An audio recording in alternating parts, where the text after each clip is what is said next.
Hi, it's Tracy from Two Rocks Tarot, and today I'm doing a hashtag response 22 double take that I watched this morning, Candy, Soul and Soil, and I thought that would be something a little bit different to do. I haven't really been feeling called to doing many videos lately, so I'm just doing one when I feel like it, I suppose.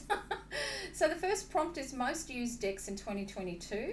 And this is a relatively new deck. It's the Inkwitch Tarot, of which I've re-edged it actually, because I had a purple and then I got these wicked textures from Audi, and they've got the most delicious colours in them. So yeah, so the Inkwitch Tarot, I've absolutely, I just might move it, the dog's not under me. Oops, there we go, wobbled everything. So yeah, the Inkwitch Tarot, I absolutely adore it, and it was a real surprise. I sort of brought it on a whim. And I've been really called to this type of colour palette, and yeah, so this is probably one of the most, I just keep reaching for it. Before that was the Falakos. I still use that a lot, but this has kind of taken over the Falakos. I just, I don't know, there's just something about this deck. It's a really, really good deck. So that's the Inkwitch Tarot, which the creator, his name escapes my mind at the moment. Also the Spiral Oracle. Oh, I absolutely adore this deck. Now I've actually I've trimmed mine, and this is by Lily Acuna, I think is how you pronounce it. So I've sort of edged mine in two purples because I ran out of ink, but I might actually re-edge it because it looks pretty crappy when you look at it like that. But this deck, so that's the backs, and this deck is just, it's beautiful. It just really resonates. No matter how I add it to a reading, it just makes it go in ways that you wouldn't think of. It's just a beautiful, beautiful deck. It's really hard to shuffle though. That's the only drawback, because it's one of those clumping decks. So I think once it's been around, once I've shuffled it more and more and more, it'll loosen up. But that's the only annoying thing about it. But the images on this deck, oh my God. Comes with a guidebook, but I tend not to use it. I don't need to. The images speak for themselves. It's absolutely beautiful. I saw this on a Facebook group, and as soon as I saw it, I thought, oh, I just have to have it. I just absolutely love it. It's a really, really good deck. So they're probably the two that I've used the most. And the Falakos Tarot as well, because I do love that deck. So that's another deck that I've used, but as it's pairs, I'll stick with them too. So that's the two that I've been using the most. So the next prompt is favourite new decks, Tarot Oracle. So the latest one I brought is the Herbal Astrology Oracle. Oh, I love this deck. I wanted it for a particular spread that I created on my website. And I've edged it in this colour. This is another one from the Audi Textures. It's just got some really nice, I think it was about 36. These are the backs, which are absolutely beautiful. So and now, even though I'm not into astrology, I really just don't use it. But I really wanted something a little bit more. I've got the Druid Herbal Oracle, which I absolutely adore, but I just wanted something a little bit different, and this sort of ticked all the boxes. And I'm familiar with most of the herbs. Some of them I haven't.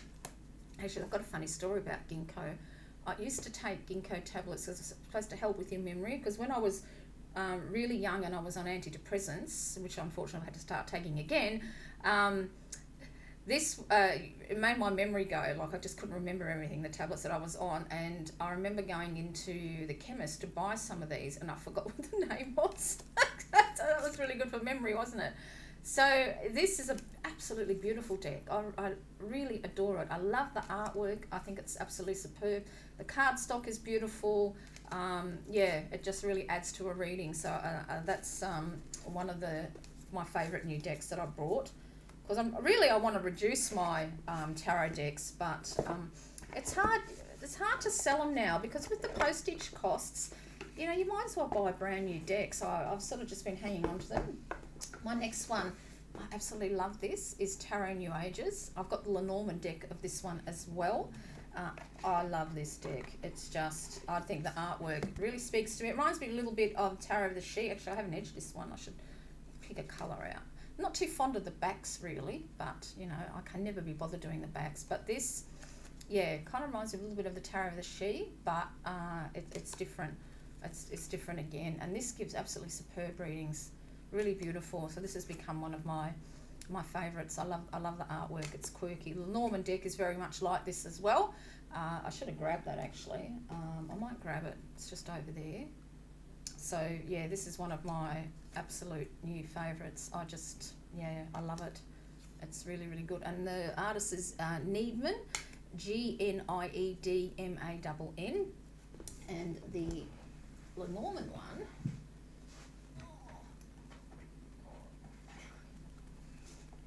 Getting old.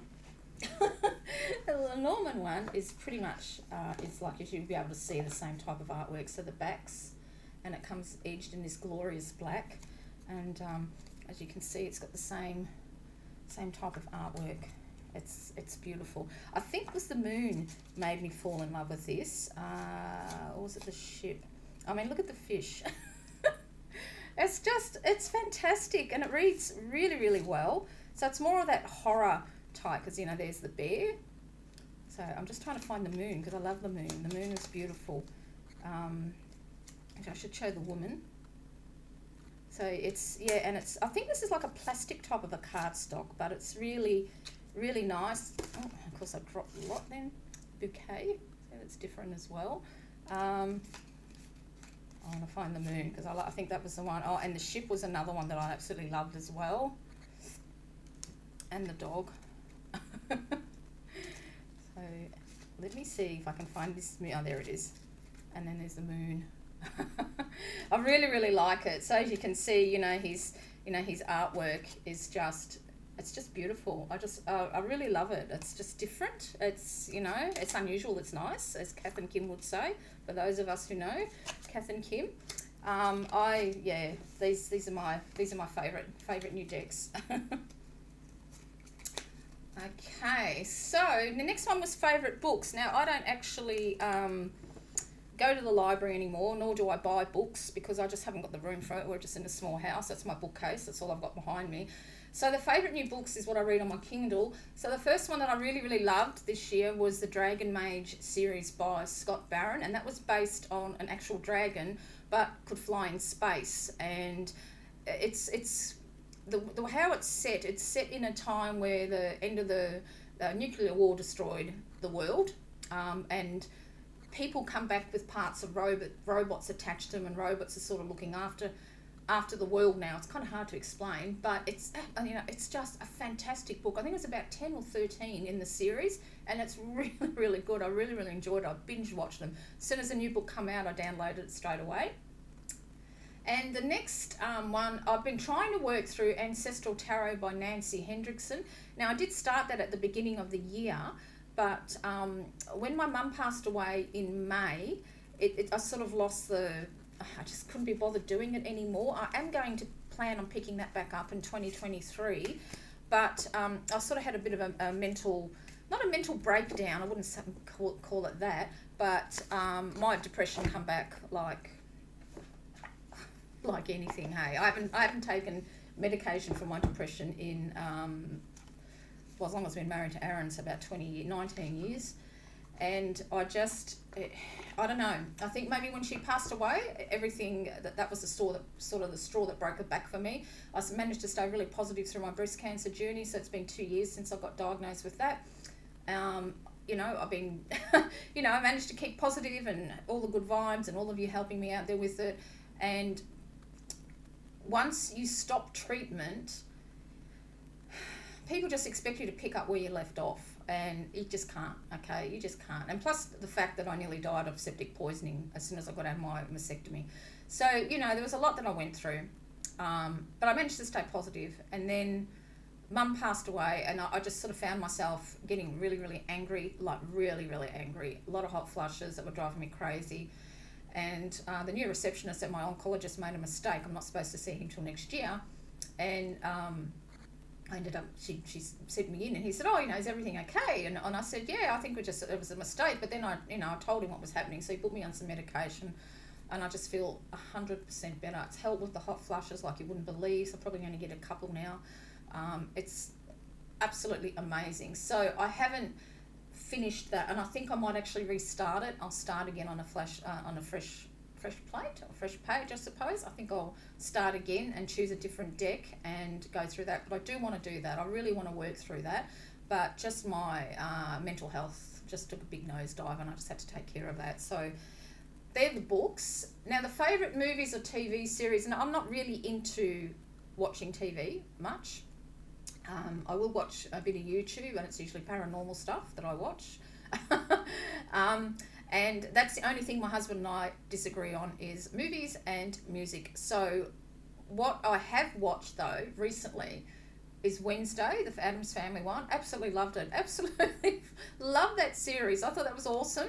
I also watched Van Helsing, which is a vampire one on Netflix. Oh, brilliant, brilliant. Absolutely love that one. That was just so good. And so you can see where I'm going. I watch a lot of paranormal. I read paranormal. Even though that was actually the Dragon Mage is a science fiction one, so I've been getting into a bit of science fiction as well. But I really love paranormal stuff. Just love it. And there was another one, I think it was on Stan though, Gangs of London. That was a really good series as well. So, and the movies we do like to watch together is we like to watch a lot of the Asian fighting ones. They are brilliant. Have you seen even the zombie Train to Busan? If you haven't seen that, watch it. It is absolutely fantastic. I think it's still on Netflix. That's a zombie one. But we watch a lot of Asian fighting ones because we really do enjoy them. But as a whole, it's usually when Aaron's watching TV, I'm reading a book. So, yeah, that's it. Craft hobby related. I haven't done anything craft-wise. I have actually got some diamond pictures that I've got to finish. I started one and I haven't finished it. And mostly this was due to my arm because I couldn't, it's all right now. I still have to wear this for my lymphedema. And I don't have to always wear my glove now, which is fantastic when it's really hot. But it was just a bit awkward for my arm. So I haven't done any of that. I've got to finish that off, and I want to start my colouring in again, but I haven't. I'm kind of sick of the colouring books I want, and I'm trying to find some good ones. And every time I look at them, they're really small. Like I think is it Millie or something? Millie something. I can't remember her surname.